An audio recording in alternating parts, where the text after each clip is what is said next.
winning Money in the Bank, using that to turn heel and become a World Heavyweight Champion, building up, of course, towards Team Hell No, which is where he turned to the babyface side of things, growing towards WrestleMania 30 becoming YesLMania, then the stories of his injuries, returning for WrestleMania 31 to win the Intercontinental Championship, again not being able to maintain that, retiring due to injury, coming back at WrestleMania 34, having that meteoric rise, turning heel again to become a World Heavyweight Champion again, and after making that turn take place, of course, of being the antagonist in the feud with Kofi Kingston towards that babyface turn, of course, main eventing one more time WrestleMania at WrestleMania 37 with Edge and Roman Reigns. And now Daniel Bryan is, if you believe the reports, currently without a contract.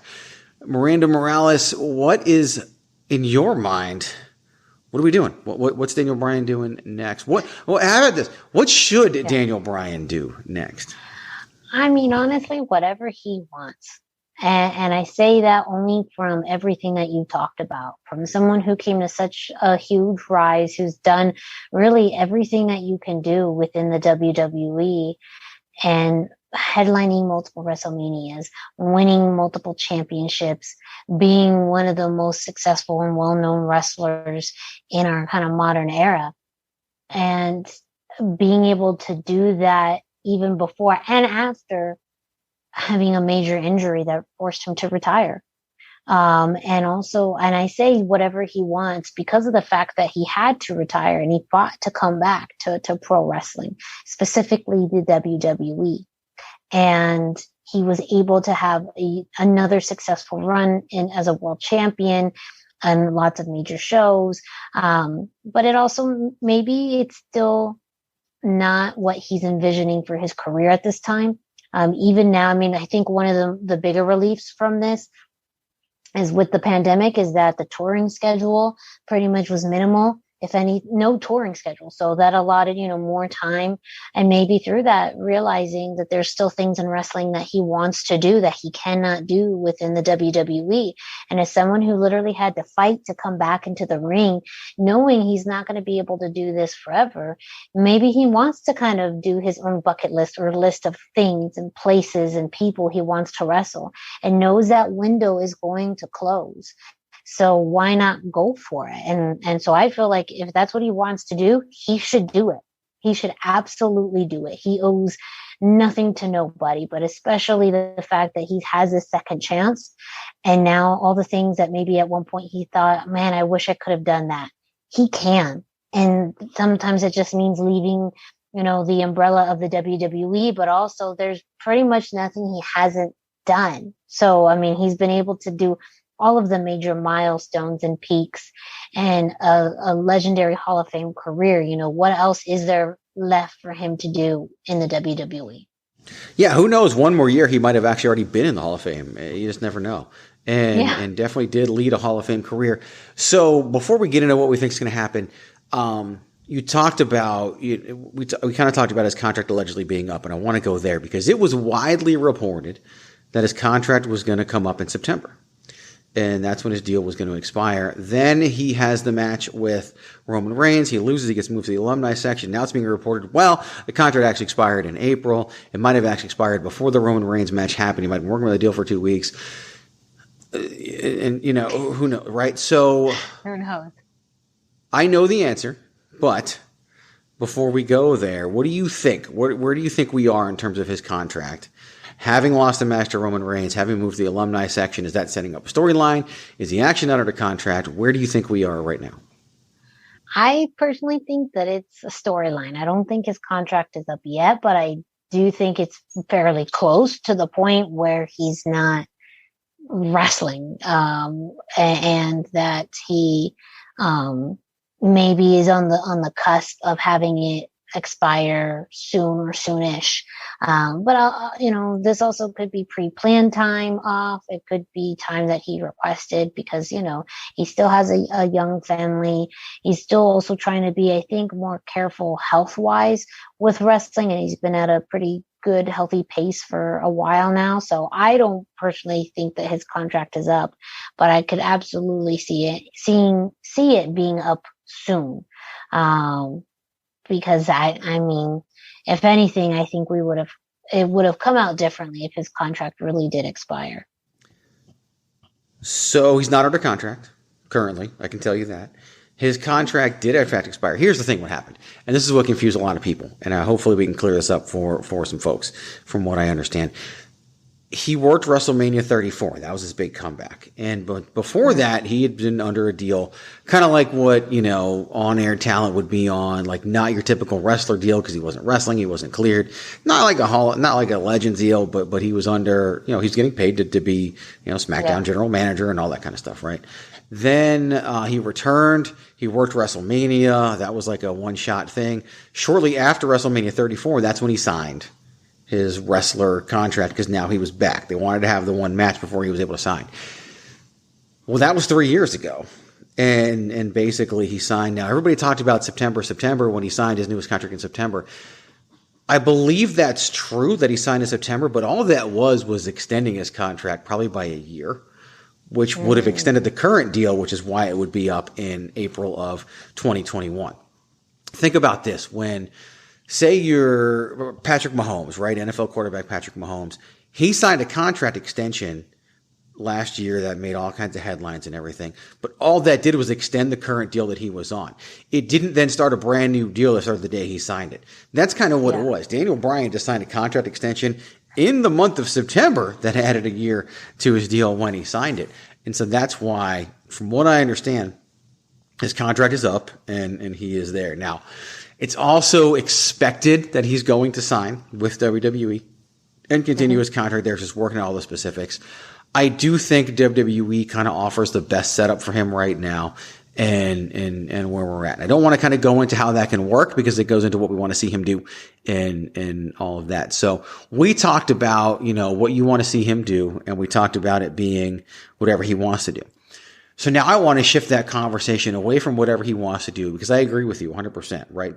Just like I hate the Becky Lynch conversation when everybody says, oh, Becky Lynch is able to come back. And then other male wrestlers be like, oh, Becky Lynch needs to at least wait a year before she comes back. Or not male wrestlers, male fans.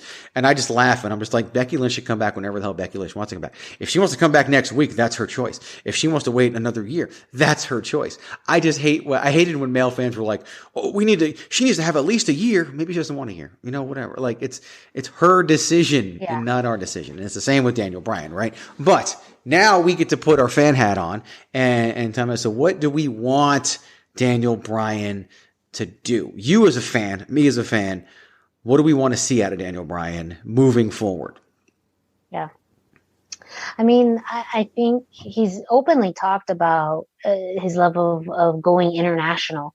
And so, of course, I think the top two places I'd love to see him would be Japan and Mexico, just because those scenes in particular are, they're slowly coming back up.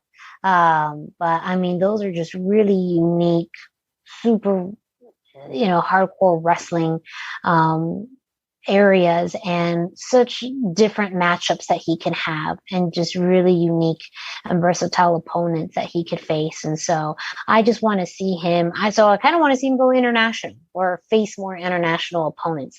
There isn't anyone here in the United States that I look at and think, man, he should really face him, someone. And maybe it's because I just am not, it just doesn't come to mind, but I wouldn't want to see him in an AEW.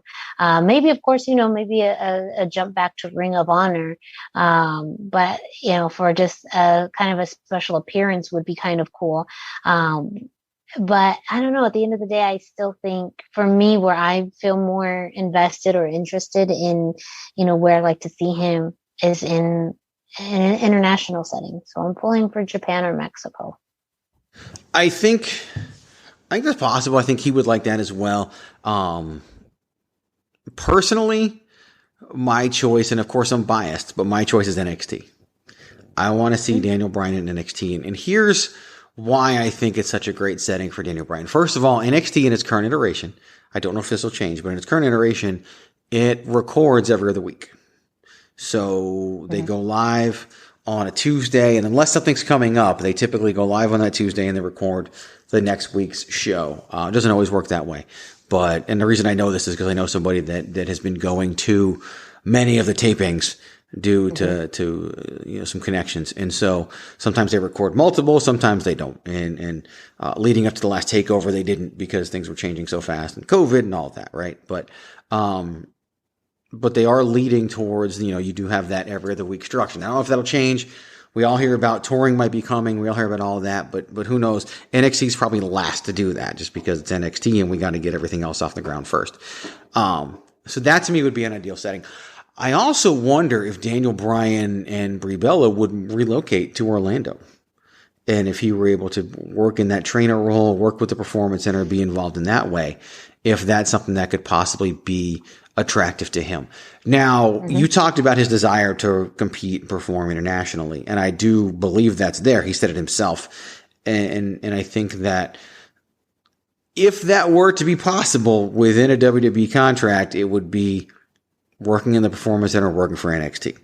That Triple H tends to have that. The issue that you run into there is you're setting a precedent that if Daniel Bryan can do it, then what about other people? Can they do it? And so I think what they might be able to pull off is sort of the opposite, to where Daniel Bryan wants to wrestle certain people. Well, NXT has been known to bring certain people in to NXT and allow them to perform. So it's, we've seen Jushin Thunder Liger work in NXT. We've seen different talent come in. Alex Shelley came into NXT to team with Kushida, right before the pandemic hit. In fact, Alex Shelley and Kushida worked some of the small Florida NXT house shows as a team before the Dusty Classic, and then of course lost in the Dusty Classic. It's very possible that Daniel Bryan could have those opportunities afforded to him, or even be allowed to go outside of NXT and do a few things and then come back. But there's liability issues. There's all kinds of stuff. So I don't know. Yeah. I don't know how that's gonna turn out. But say he goes to Mexico, say he goes to Japan, and something happens, then he's kind of out on his own. But if he's under a WWE contract, now he's protected, and his family's protected. And that's something that I think is obviously going to be important to him as well. And he's got, a growing family and wants to be able to continue to pursue that as well. Plus, I don't see him having a life, quote unquote, outside of wrestling. I just see him having a life outside of the ring. So being a trainer, doing all that in NXT is something I think could be very attractive to him as well. And that can kind of, help with that transition. So to me, I think NXT is going to be what happens. Maybe he does get to travel a little bit while, quote unquote, secretly under an NXT deal, and then comes back. This past Monday on NXT, or on Raw, we had a commercial for NXT that I was surprised they weren't doing sooner. And they had the Karrion Kross commercial promoting his non-title match with Austin Theory. And we see more and more of that crossover. Finn Balor has remained on NXT. Adam Cole's remained on NXT, despite everybody thinking that it would be time for them to leave. And I could also see Daniel Bryan going to NXT to continue to add some star power to the brand as well. So there's a lot of reasons why I think he could end up in NXT. But that international desire that you talked about, I think, is there. It's just, what does that mean for him physically? Who knows? Yes. And that's such a good point. And you're right, as far as all of the reasons why, he would want to stay with WWE. But it does seem like the fact that he's really trying to find a unique set of opportunities, that's why a contract hasn't been signed yet, because he's looking for things that nobody else in the WWE can do. And you're right, it sets that precedence, and maybe WWE's resistant. And ultimately, at the end of the day, if they can't come to an agreement, they can't come to an agreement. And, it does leave the door open for, like we talked about, other opportunities. Or maybe Daniel Bryan say, if this is the best I'm going to get, then this is what I'll stick with. But I have a feeling if, the fact that he hasn't signed anything yet already means he's not going to sign anything that isn't up to par to what his expectations and hopes are.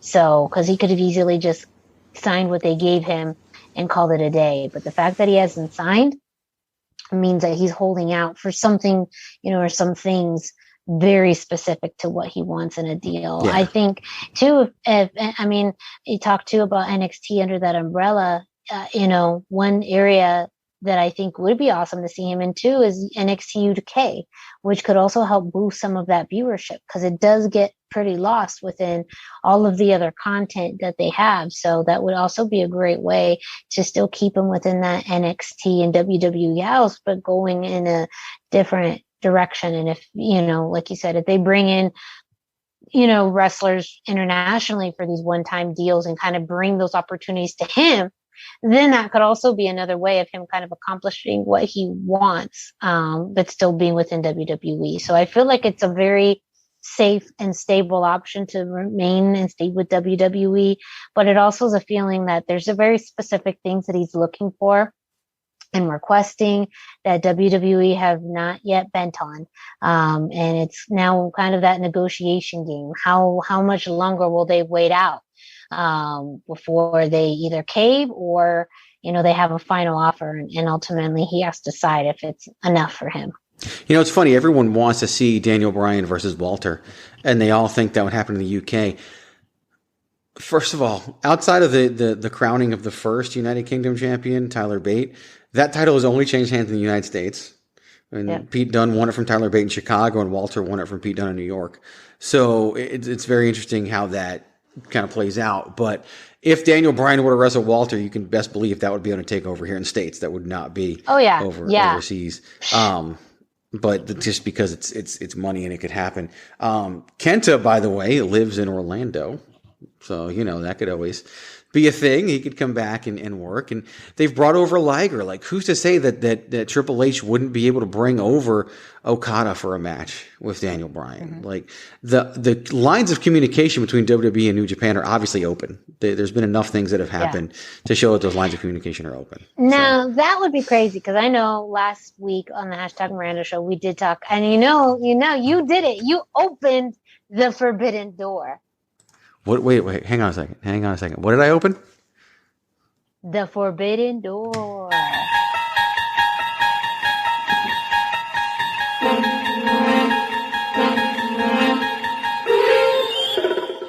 I did, in fact, open the forbidden door. Maybe Daniel Bryan, maybe Kazuchika Okada could follow Seth Rollins' jacket back through the forbidden door and show up. Those are some big NXT. shoes to fill, or jacket to fill, technically. Big, sleeves to fill. I don't know. Sleeves, yes. Pockets to fill. But I mean, the exact scenario that you're talking about, especially like you mentioned when we talked about kind of defining the open door. I mean, they would have to hype up that Okada is, from New Japan and internationally well renowned. Like, that acknowledgement does create, the stipulation of an open, forbidden door. And I do feel like if WWE is going to maybe explore that for anyone, they probably would for Daniel Bryan. And anybody who would want that, for their career would be Daniel Bryan. So, definitely a little bit down a rabbit hole, but I think in only the best ways, as you mentioned, like, if they want to have it, might as well have it in a way that they can control it or guide it and oversee it, and that's ultimately what's best for them. Like, I do feel like they are open. There's a lot of people within WWE that are very open to working with people from different promotions, but how that gets translated further up the chain and then business and politics, I mean, it can be very complicated, but I think that this would be a great case, an example of the forbidden door. Wildcard, bitches! Yeah! Major crossover content here on the Babyface Heel Podcast right now. But happening. If anybody could do it, it's the one who is best at that in WWE is Triple H. And Vince doesn't touch NXT. Vince doesn't, get involved with what happens in NXT. He lets them do their thing. So it's definitely possible for Triple H to pull that off, especially when NXT is back in an arena for a takeover or something like that. So I could see that definitely being something that takes place. The same with some, they wouldn't be above bringing in the Laredo Kid or somebody that Daniel Bryan might want to wrestle. Daniel Bryan has made public comments that he would love to get into a ring with Kenny Omega. And Daniel Bryan has also made public comments that he really loves how Kenny Omega looks at professional wrestling. Now, Daniel Bryan, as a creative element in WWE, was very much pushing, he wanted to see Chad Gable get a push. He wanted to see lots of stars get a push, and eventually it kind of worked with Cesaro, and Seth Rollins got behind that. And of course, they knew each other from Ring of Honor and have traveled together and everything. And so that was also a thing. But here we are now, and Daniel Bryan starting to sing the praises of Kenny Omega, and he's been vocal about WWE and things in the past. Like, can Daniel Bryan kind of cross over into a certain level of annoyance? And if he were to go full on indie Daniel Bryan, is that gonna change anything about how he's viewed, either from the company? I'm sure that wouldn't change anything about how he's viewed from the fans, but could that impact anything at all? I don't know. I don't know. Part of me thinks not. And I just say that as an optimist. I am an eternal optimist. I always look at the silver lining. I do. And I'm kind of a nice-ish person-ish, that could be debatable. But I always try and look at the good in things. So as much as we've literally, we've decked it out, we've fought, but ultimately agreed about some of the dumb stuff that Kenny Omega does or has been doing recently, it's not that I don't have a dislike for him, and I could absolutely see what Daniel Bryan means as far as maybe the way that Kenny looks at wrestling. I think he does have a unique way of looking at it, and the way that he's approached it is very innovative, and he's gone for it. To his credit, he's gone for it, and he's been able to do it. A lot of it is, of course, your association, who you know and who you get behind you and how that works, but also at the same time, I don't think a lot of people would have done anything differently, making the same decisions that Kenny has made, especially if it's helped his career. It's helped him, allow him to do wrestling in his way in a modern time when there is one WWE, and that is really the one road. Some people like Kenny Omega has been able to establish his own road. Now, going back to what we've talked about a few weeks ago as well, being able to be considered one of the best ever, that's going to be contendable if you never go to WWE, which is absolutely, sounds like his path.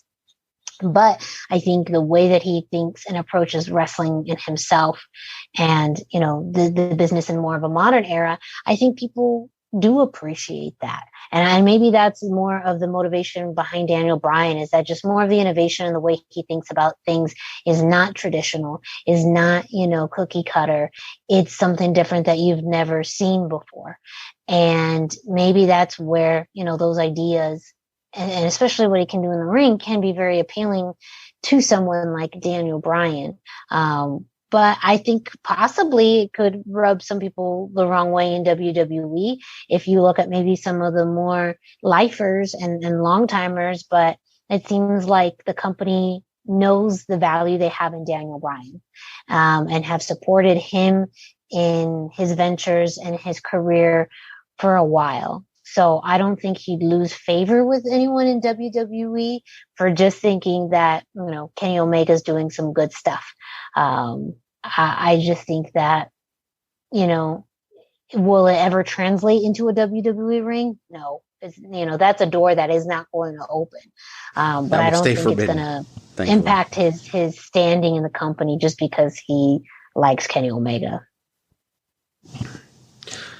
Yeah, and it just befuddles me because what Kenny Omega's view on wrestling is like unrealistic wrestling and unbelievable wrestling, and that's not what Daniel Bryan has ever really done. And so that's why it's But I don't know, maybe it is, again, going back to the argument, wrestling is art. You can understand art and not necessarily appreciate an artist, or you can appreciate it and not quite understand it. Yeah. You can appreciate someone thinking differently about it and having a different perspective, even though it's not yours.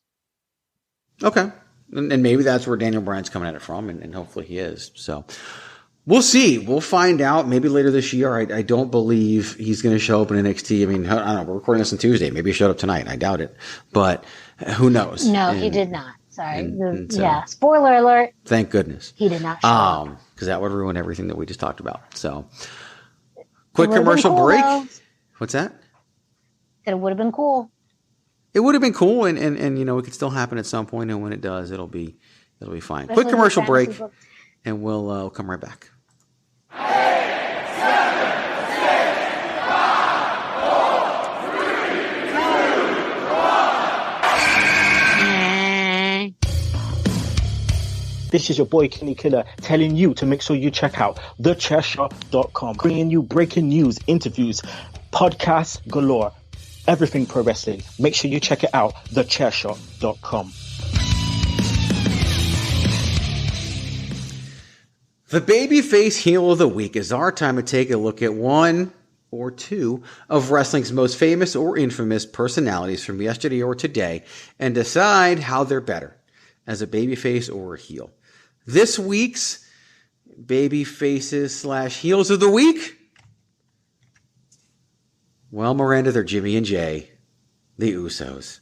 If anyone listened, they heard Chairshot Radio. We talked about the pending feud between Jimmy and Jay Uso. Now we're going to bring them back together and talk about how are the Usos better as babyfaces or as heels. Miranda Morales, we will start with you.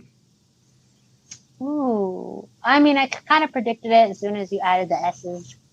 Like, oh, here we go. Oh, here we go. And as I think about it, man, to me, it's been such a while since seeing them together. And to be honest, watching their matches wasn't something that I was absolutely glued to the TV on. So, I would like to think, though, in my personal preference, I've liked them more really as they got over in the last year before the injury happened. I think that was more in this babyface. I feel like not the initial babyface run. I feel like they got comfortable in their own skin, comfortable in their identity. And, just an outstanding, hardworking tag team. And when they found their identity and that rhythm and their look all came together to be, I consider a great babyface team. So the work that they were doing, I think more like in the 2019 realm was some of the best, strongest that they had done. And to me, that was more in the babyface lane. So I'd like to say they are the best as babyfaces. I'm so glad you said that, because if we were to run, say, a Twitter poll or a Facebook poll, and right now, I think the overwhelming answer would be heels. Because Roman's a heel, because Jay's a heel, because everybody loves what's going on there. So it's that recency bias, right? Everybody wants what's going on now and what they want to see. But I think the Usos are great heels and can be great heels. And I think we're going to see at some point, hopefully after they feud, a great heel run for the Usos. But I do think at their core, they are better working in that hero role and working as babyfaces. I think they're better as babyfaces who aren't painted up and dancing on their way to the ring. Exactly.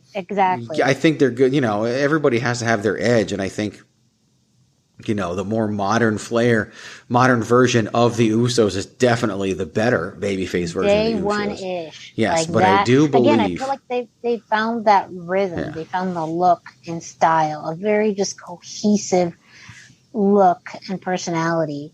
But yes, I absolutely agree with you. Not the initial, not necessarily with the face paint. Though again, I wouldn't hate it if Jimmy brought that back. Yeah, for the a feud. Second, just to, for this program. But I think in all great teams too, once you get to, you always have your initial period, but once you find a good rhythm, and I think in any wrestling personality, and things start to click, man, do the fans connect with that? And I mentioned 2019 because I feel like that's when they were getting their hottest perception, their hottest levels of cheers and, crowd interaction and stuff like that. Like that, I think was, at the height. And it's harder now because, there is no fans. There's, everything is chimed in. So again, there's such a skewed view of audience perception now. And so even though you're right, there's this recency bias too. There's also the way that we listen to cheers and boos now. is so manufactured. It's hard to tell what is real and what they just chime in and what they bring in. So I'm also going back to when I could actually hear people's reactions, and that was the loudest reactions they got. Even they got more cheers than boos, and that's what I'm going off of. The 2019 Usos are the Usos who forfeited against the New Day to allow Kofi Kingston, to allow New Day to win the tag team gauntlet so that Kofi Kingston could go on to WrestleMania against Daniel Bryan and, of course, turn into Kofi Mania. So those are the Usos that I think are best. Honestly, we can kind of pinpoint when the Usos were at their best, and that's when this started.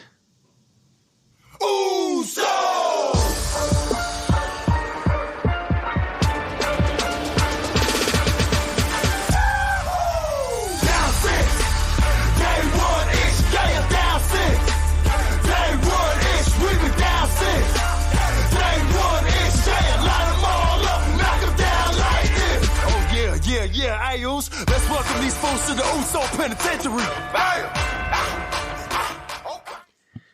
And you can hear our conversation about Jimmy and Jay, the Usos, on the Wednesday morning edition of Chairshot Radio, all about the potential feud between Jimmy and Jay and what that is. That is, of course, the Wednesday morning edition of Chairshot Radio with myself and Miranda Morales. Enjoy, give it a listen. You won't be sorry you did because, well, I mean, I don't know if you guys know this, but there's only one kind of thing that it is. This is such good shit. So, as we wrap things up, of course, you know what we always do at this point of the program. All right, gentlemen, you have 3 minutes, and you better make it good. We got 3 minutes and we're out of here. The clock is ticking and we're in the clear. We got 3 minutes and we're out of here. We got 3 minutes and we're out. Just because I haven't said this in a while, if you like the 3-minute warning theme song, you owe it to yourself to jump into the YouTube and type in the number 2, the word skinny, that's SKINNEE, and the letter J for Two Skinny J's. That is the group that made the song 3-minute warning. It was a song before it was ever the theme song for the tag team 3-minute warning. And I'm just telling you, if you like that song, you'll like the other crap they do because it is good stuff. They're not together anymore, and they're, if you're going to find videos of them, find their live stuff because they were a live band, not a studio band. They put out studio albums because you have to, but that's neither here nor there. This week's 3-minute warning for us is something that has just come up recently, and I've seen it reported. I've seen some comments on it, and I want to get your thoughts on it. As of today, we have now officially had half of the WrestleMania 37 card take place in rematches on television. So there were 14 WrestleMania 37 matches. 7 of them have since been redone on television at least. And what do you think? What do you think about these rematches having taken place here within the next few weeks after WrestleMania 37? Well, I feel like since you mentioned they've already happened and we have WrestleMania Backlash happening, I feel like that's a waste of what WrestleMania Backlash is trying to be, could be. I don't know. I feel like by already having these on television, and I know some of the matchups on WrestleMania Backlash are new, but it almost feels like, you know, why push all of these rematches so soon, or at all? You know, WrestleMania in a lot of ways was, at least historically, a way to kind of close the chapter on a program and start a new one. And that's waiting because you got to see new programs, new people, new matches. And the fact that it's almost just a repeat of and rematches of what we've seen at WrestleMania, to me feels like it's such a change in what I'm so used to seeing in WrestleMania. And then on top of that, you have a whole pay-per-view called WrestleMania Backlash that is intended to, you know, kind of continue storylines from WrestleMania, rematches, all of that. So, you know, I mean, but is it super bothersome? I guess not from WWE. Like, I don't expect anything different too at this time. Like, nothing they do, you know, like WWE is going to be at my funeral, at least so they can let me down one more time. Like, there will be things that WWE does that will continuously disappoint me, you know, but am I so used to it now? Yes. Yes, I am. That's funny because it's you know, they do this all. It's not just WrestleMania. It's happened after every pay-per-view. No. And here's the crazy thing. Backlash a lot of times was a lot of WrestleMania rematches. Of the 6 matches that have been announced for WrestleMania Backlash, exactly 0 of them are WrestleMania rematches. None of them are WrestleMania rematches at WrestleMania Backlash. Not a single one features a rematch from WrestleMania, which I just think is hilarious. And maybe that'll change come SmackDown on Friday. I call it WrestleMania Backlash. I'm so confused. You call it because it's just things that resulted from WrestleMania. It's Backlash was originally supposed to just be the Backlash from WrestleMania, and a lot of times would feature rematches. It's also just another way to latch onto the WrestleMania name and continue that marketing push that you get out of WrestleMania and start that. You know, that But push. it's like they have a bunch of T-shirts, and it's like, oh, we can't sell these, so let's just add Backlash to it. So they can right. You've already got the WrestleMania logo. Like, let's just put Backlash under it. I mean, it's all what they do. It's not like they printed a bunch of stuff that they need to figure out what to do with. Like, I just don't understand why they had to add WrestleMania to because it's Backlash. marketable. It's all about marketing. It's all about. Is it though? Like, is it that much more? I think WrestleMania Backlash is more marketable than Backlash. I do. Only because it's dumber. Like, yeah, it's that's more fine though. marketable. You like dumb things, remember? So this works. Yeah, and even if I love dumb things and this is too dumb, like that's also that's when you know it's too much. If it's too dumb for me. Does the name of a secondary pay-per-view really matter all that much? It's WWE. Well, you know, this is from the group that did Great Balls of Fire and all of that.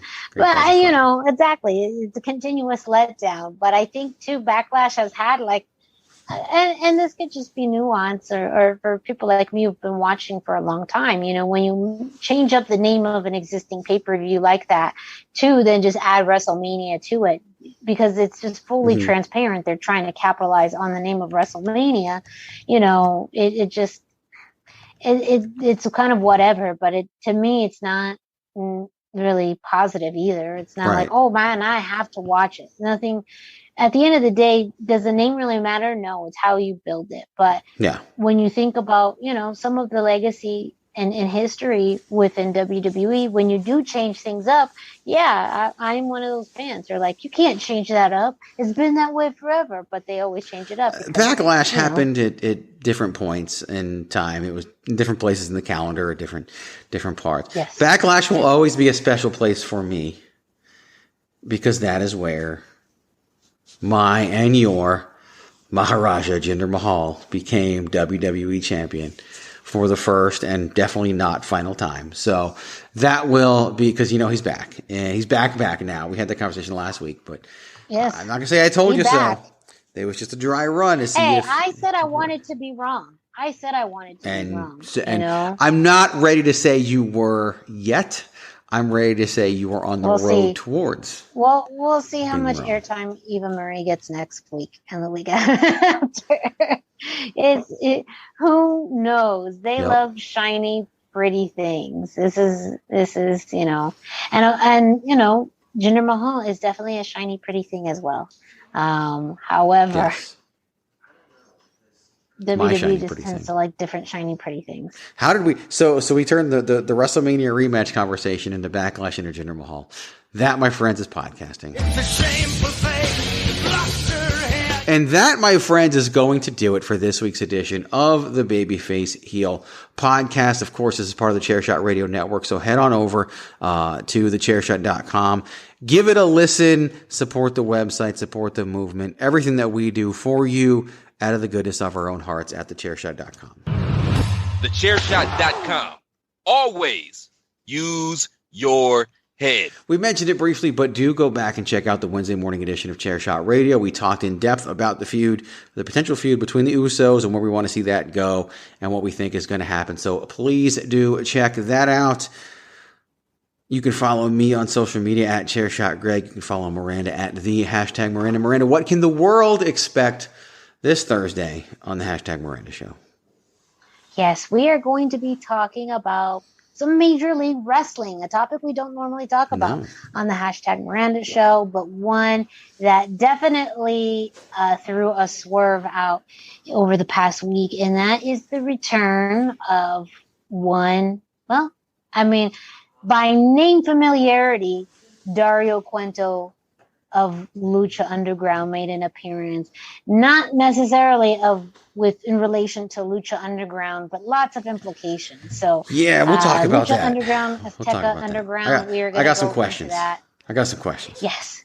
We have lots of questions, more information to share with all of you as far as what may be coming next. And yeah, kind of our thoughts and predictions too, as well as what this means for MLW, for Azteca Underground, and so much more on this week's hashtag Miranda Show. All right, so check that out. Continue to follow all things Chairshot Radio and Chairshot.com. Until all of that stuff takes place, we will see you right back here next week. Until then, just a quick reminder, well, you know what to do. You have a head. Use it. Always. Oh, yeah, Ayos. Let's welcome these folks to the Usos Penitentiary. Okay, all right.